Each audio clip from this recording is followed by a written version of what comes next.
आज काय बैठक आयोजित करण्यात आलेली होती, काय विषय होता? आज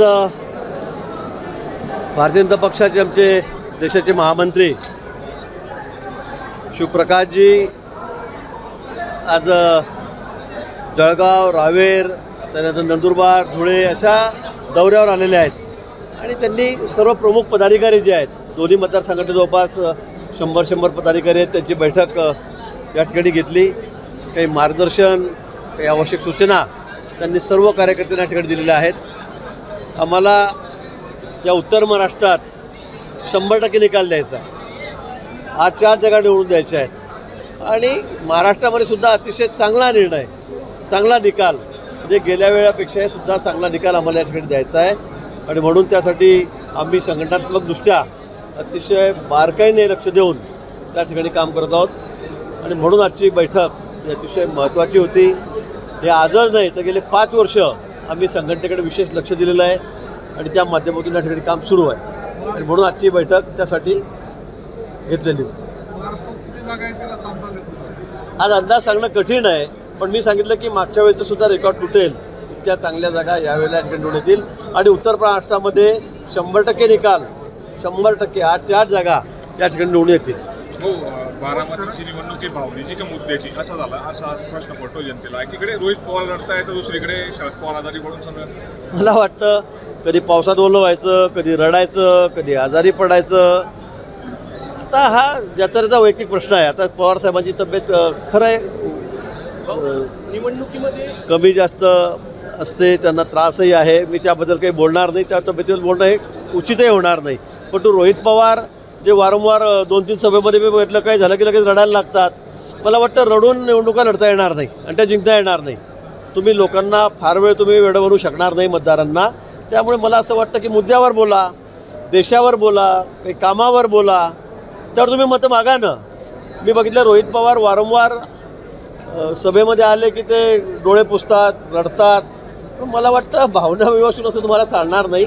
तुम्ही तरुण आहात, तुमच्या मागे तुम्ही म्हणतात त्याप्रमाणे मोठी ताकद आहे तुम्हाला असं वाटतंय तर तुम्ही मुद्द्यांवर बोला आणि त्यावरच मतं मागा. हो, आरएसएस आणि हेमंत करकरेमध्ये संघर्ष होता असं संजय राऊत म्हणतात. संजय राऊताच्या जिभेला कुठले हाड नाही, ते काही बोलतील. त्याच्याबद्दल न बोललेलं बरं.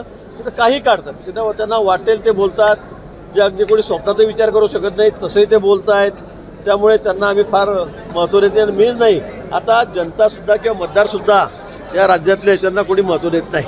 निवडणुकीमध्ये सध्या मराठी वर्सेस गुजराती हा मुद्दा पुन्हा तापलेला आहे. दिगंडीवरची जाहिरात आहे आणि घाटकोपरमध्ये संजय पाटलांची वाटण्यास मज्जाव करण्यात आला आहे गुजराती सोसायटीमध्ये.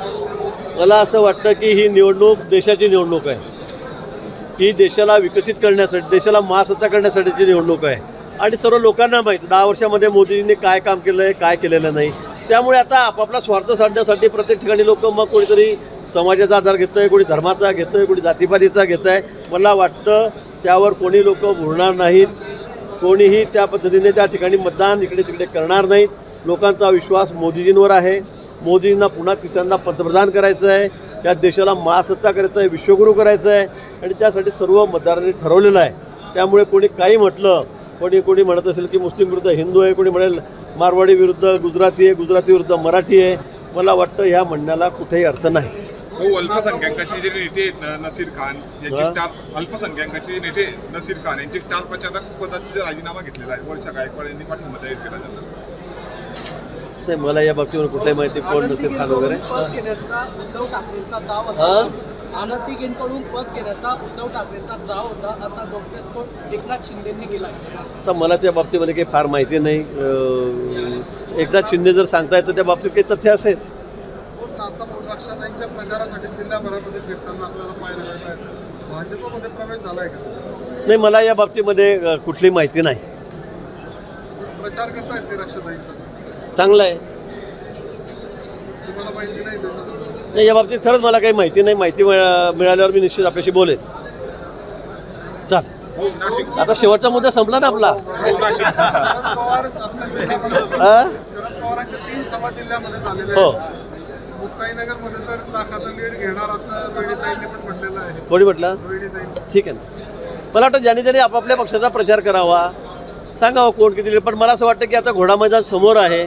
कोणी किती म्हटलं काही म्हटलं तरी आता 13 तारखेला मतदान आहे, 4 तारखेला मतमोजणी होईल.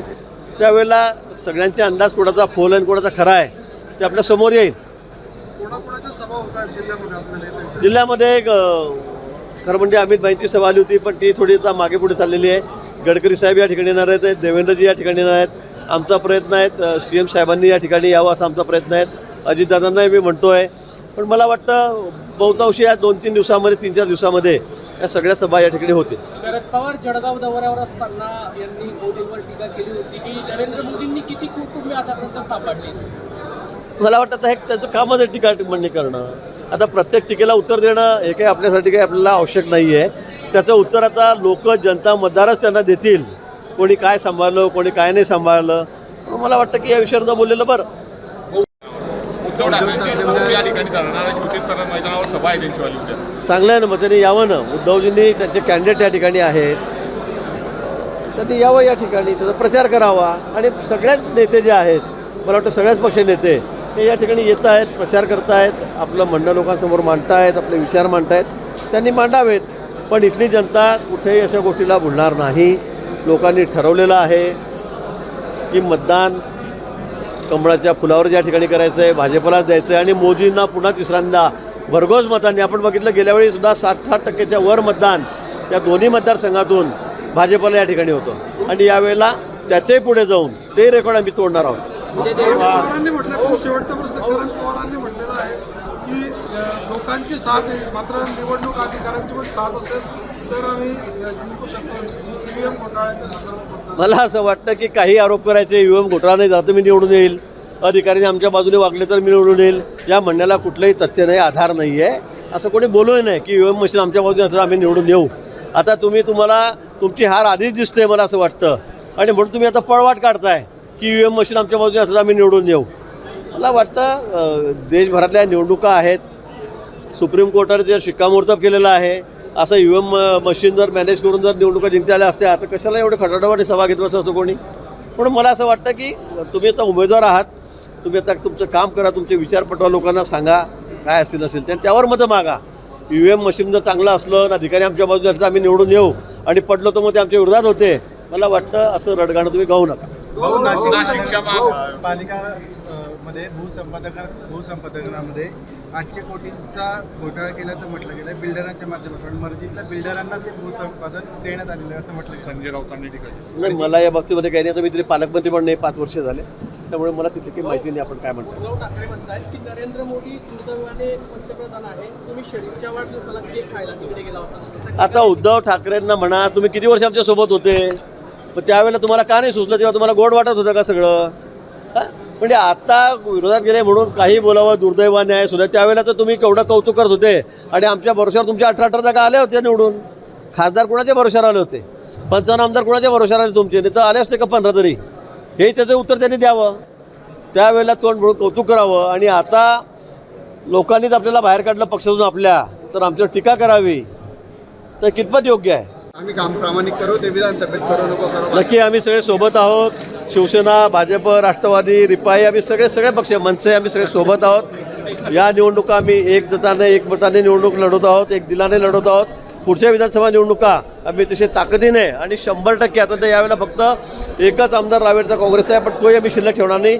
100% जागा या महायुतीच्या विधानसभेला निवडून येतील. ABP माझा, उघडा डोळे बघा नीट.